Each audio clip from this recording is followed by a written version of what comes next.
Good morning students. हमने हमारी previous video में हमारे 5th चैप्टर की हाफ स्टोरी को रीड कर लिया था।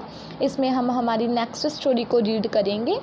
सम people are very innocent that they easily get cheated by. अच्छा, हमने जो हमारी पहली वीडियो थी उसमें हमने बात की थी कि किस तरह से हमारी सोसाइटी में, हमारी कंट्री में कौन कौन से अंधविश्वासों पर विश्वास किया जाता है, किन पे विश्वास नहीं किया जाता। तो इसमें आप ये पढ़ोगे कि कुछ लोग ना जो भगवान के जैसे जैसे साधु होते हैं उनके जैसे वो कपड़े पहनते हैं, साधुओं की तरह वो बातें करते हैं, साधुओं की तरह वो अपना पहरावा दिखाते हैं और वो बोलते हैं कि आप हमारे ये एक मैजिक बॉक्स है, आप इसमें इतनी ज्वेलरी डालो, आधे घंटे में आपको इससे डबल होके मिलेगी। तो हमारे कुछ भोले भाले लोग उन पे यकीन करके अपनी ज्वेलरी, अपना जो कीमती सामान है उनको दे देते हैं और वो वहाँ से भाग जाते हैं।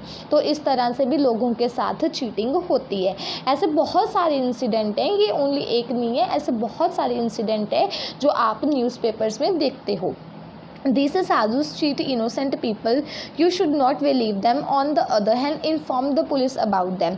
ये ऐसे साधु हैं जो लोगों का भरोसा भी तोड़ते हैं और उनको लूटते भी हैं।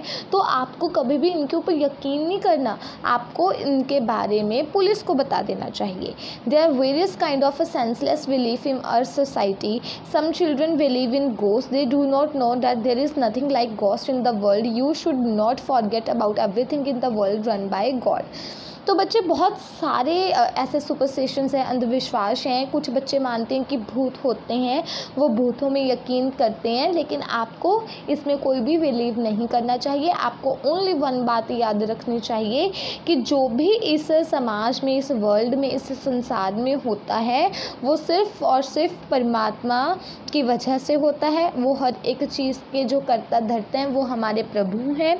मैनी पीपल, बहुत सारे लोग एस्ट्रोलॉजर्स में, जिनको हम पंडित कहते हैं, कोई हमारा हाथ देख लेते हैं, इस तरह से जो एस्ट्रोलॉजर्स होते हैं हम उनमें भी बिलीव करते हैं। वो हमें बता देते हैं कि आपके साथ ये होगा, आपके साथ आने वाले 10 सालों में ये हो सकता है, या फिर आपकी कोई लॉटरी लग सकती है, कुछ भी, वो किसी भी तरह का बता सकते हैं। लेकिन उनके पीछे बच्चे कोई भी साइंटिफिक इवेंट नहीं होता है, लेकिन बहुत सारे लोग उनको मानते हैं। जैसे इसमें आपको एक बहुत ही अच्छी एग्जांपल दी गई है। Long time ago there lived a king. One fine morning an astrologer reached his court. The king asked him, can you predict how long can I live. एक बार की बात है बच्चे, एक राजा था। उस राजा के, जैसे आप ब्राह्मण को देख रहे हो इस पिक्चर में, तो उनके किंगडम में, उनके राज्य में एक ब्राह्मण आते हैं। तो वो राजा उनसे पूछते हैं कि क्या आप मुझे बता सकते हो, प्रिडिक्ट होता है बताना, फ्यूचर का जब हम अंदाज़ा लगाते हैं कि मैं कितने साल तक रह सकता हूँ जीवित। तो वो एस्ट्रोलॉजर कहते हैं हाँ हाँ क्यों नहीं, yes why not. Astrologer replied, he calculated orally something and said, I am sorry your majesty, your life only one day more, you will die tomorrow. तो वो अपना जो हिसाब किताब है वो लगाते हैं और उनको कह देते हैं कि माफ़ कीजिए मेरे राजन, लेकिन आप सिर्फ एक दिन तक जीवित रहोगे, मीन्स कल तक। The king was shocked, but neither he got worried or disappointed and asked him, can you predict how long you will live। तो जो हमारे राजा थे वो वैसे तो वो बात सुन के शॉक हो गए, लेकिन उन्होंने ना तो अपने आप को डिसअपॉइंट किया, ना उन्होंने कोई चिंता जाहिर की। उन्होंने सिर्फ एक सवाल पूछा, क्या आप अपने बारे में बता सकते हो कि आप कितना टाइम जीवित रहोगे। तो वो कहते हैं कि हाँ जी, मैं तो अगले 50 साल तक जीवित रहूँगा। The king immediately order his soldiers to arrest the astrologer and hang him. The astrologer was hanged and his prediction failed. जैसे आप इस पिक्चर में देख रहे हो, तो जो वो राजा हैं वो अपने सिपाहियों को कहते हैं कि आप इसको पकड़ो और फांसी की सज़ा दे दो। तो आप देख रहे हो ना यहाँ पे इस पिक्चर में, बस उनको फांसी होने वाली हैं।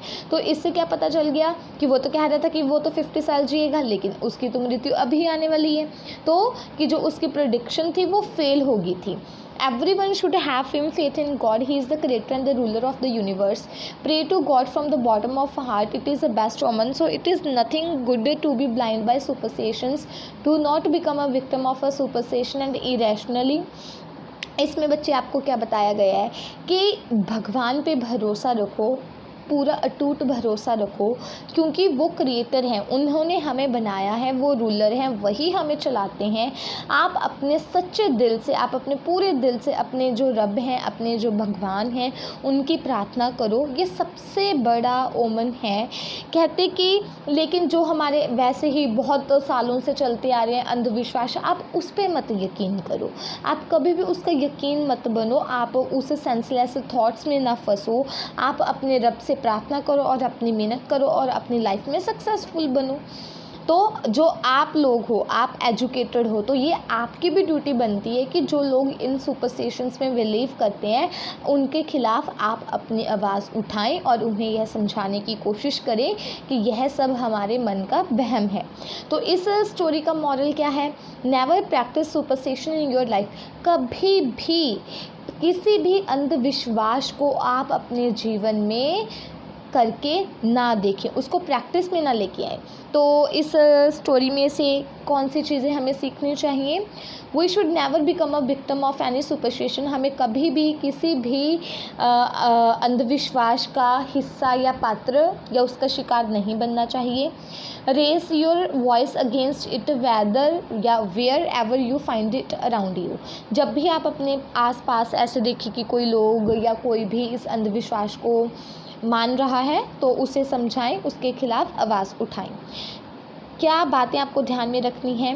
Have a firm faith in God. भगवान पर अटूट भरोसा रखें। Pray to God from the bottom of your heart. सच्चे दिल से अपने परमात्मा को पूजें। Never believe on senseless and meaningless things.